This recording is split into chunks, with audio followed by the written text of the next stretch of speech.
So you guys, a ton of services that you guys provide in the community. And I hear the term at risk quite a bit there to kind of, if anyone's wondering, would they qualify for these services? I think at risk would be kind of a key word there. But you mentioned family and support network quite a few times there. And I've heard others say that it is one of the biggest factors for long-term success, living the life that you want. And I think it's important and awesome that you guys are taking the holistic family approach to it, where you're helping the children just like they would be going to school, right, and getting all those developmental needs, but you're also helping the mom and the caregiver, whoever that may be. And when you're going through that and talking about that, I think that I've met quite a few family members that may seem overwhelmed in how to navigate right. The industry or the community. And so just helping them get their bearings, if you kind of define what the problem is, you feel like you have a little bit more control over it and you can start to work on it there. Right.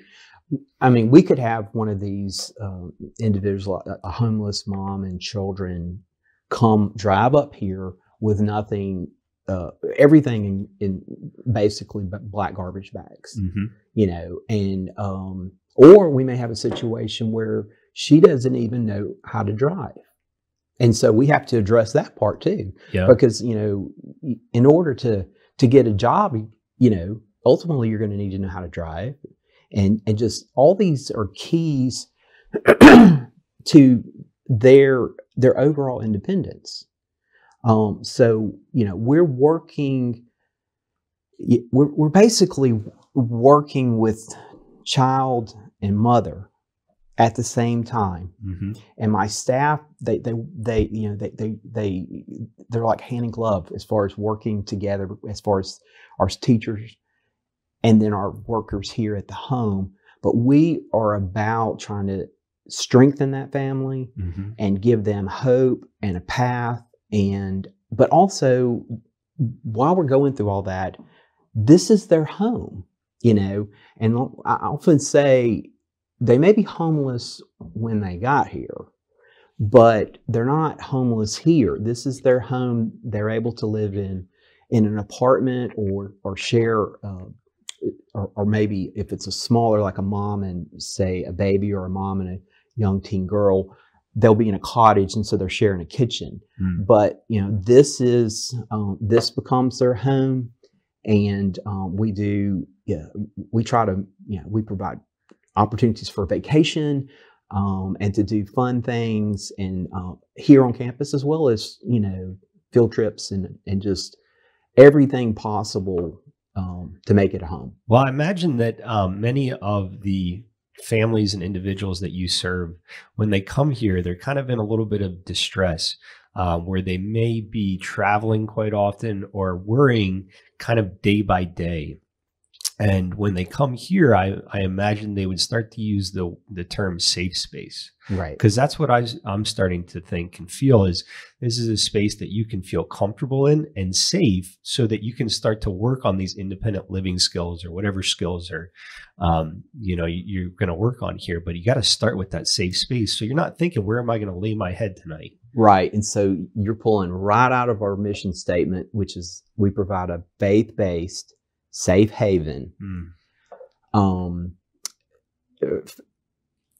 And we do that through programs that do three things: nurture, equip, and educate.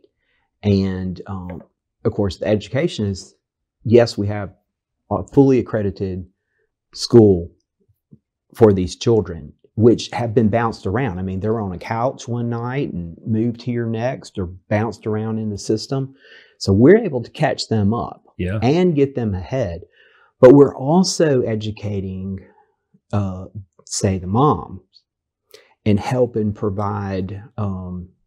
We have many of our moms are able to graduate from the community college here, or even Talladega College as well. That's such a leg up. It's kind of a barrier to life after school, is you have to get that degree, or you don't have to, but it definitely helps open up a lot of doors. Right. And we also help them get jobs.